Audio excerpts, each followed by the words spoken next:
Steel City. Is everybody ready to go? It's Proclaim the greatest radio show. Welcome back, baseball fans. I'm your host, Jim Sella, in studio with Jay Dash, and you're listening to The Spread. This is our weekly news segment. Going to give you some MLB quick updates for the week. Dash is making me do it all myself, so it's going to be pretty bad, so stick with me. Please comment and hate on him. Hang in there, fans. National starting pitcher Steven Strasburg was placed on the disabled list due to neck tightness. In 10 starts, he is 3-5 this season with a 6.55 ERA.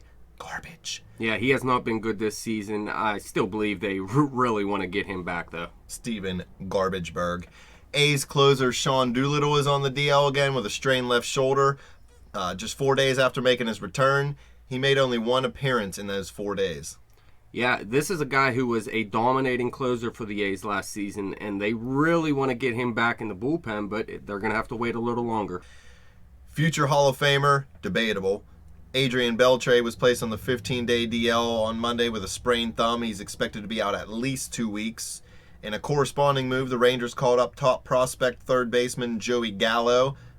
He had a big game in his debut, went 3 for 4 with a walk, 3 runs, and 4 RBIs, falling just shy of the cycle by only a triple. Yeah, this is a big-time prospect. A lot of people believe he has similar upside to Chris Bryant. He strikes out a ton, though. I'm not sure he's ready for the bigs. And debatable about Adrian Beltre. This guy is going to be a Hall of Famer. We'll see. The Phillies released veteran Grady Sizemore.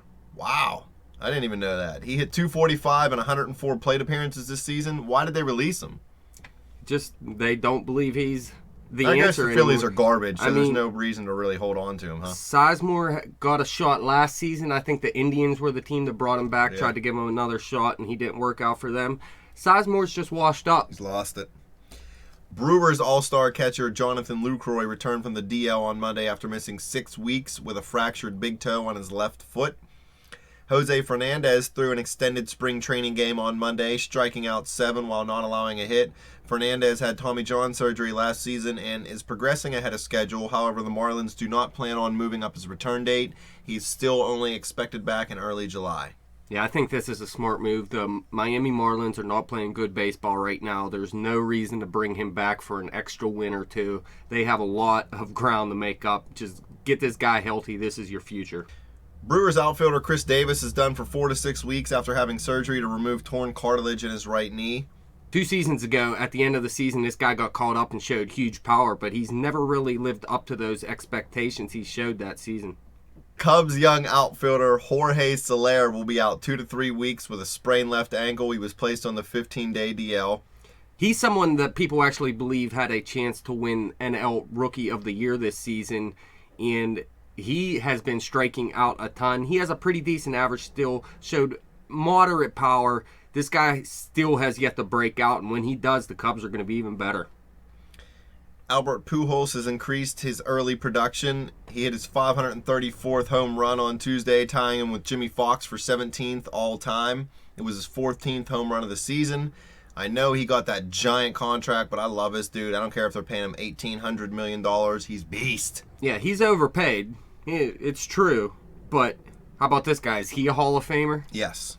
First ballot. Should be in the Hall of Fame right now. Well, listen, I think, back to Adrian Beltre real quick, I think he's a Hall of Famer too. I think he's the only one or one of 2 players in MLB history to have 400 home runs and 4 gold gloves, I believe it is.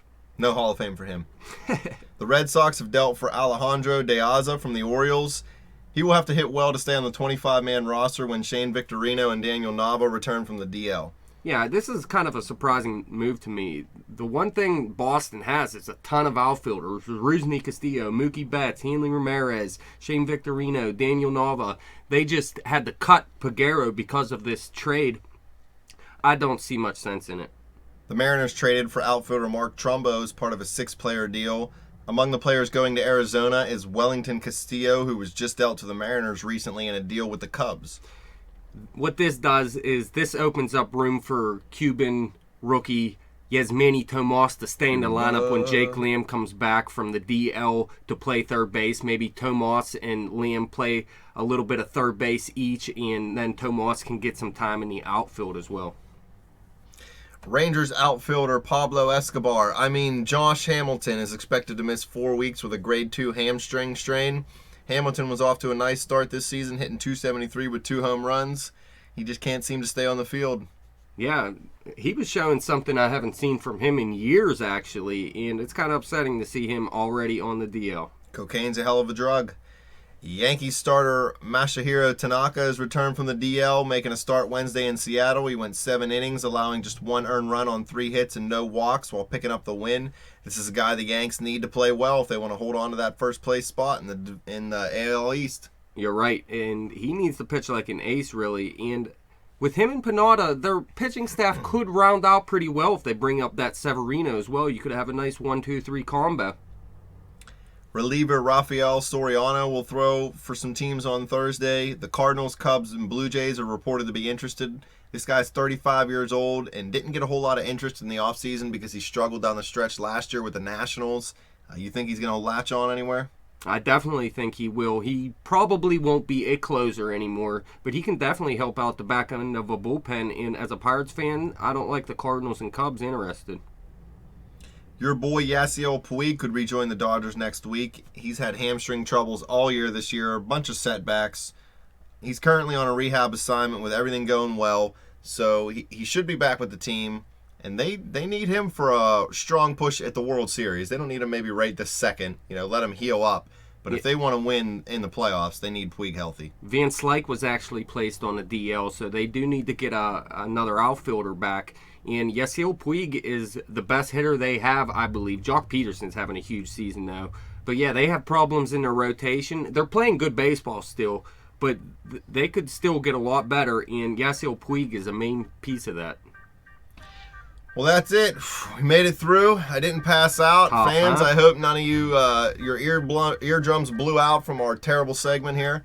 Thank you, Dash, for coming in. Thank you, fans, for sticking with us. You guys can follow us on Twitter at bet_the_spread. You can follow me on Twitter at betjimtowin. Check out the website, thespreadnews.simplesite.com.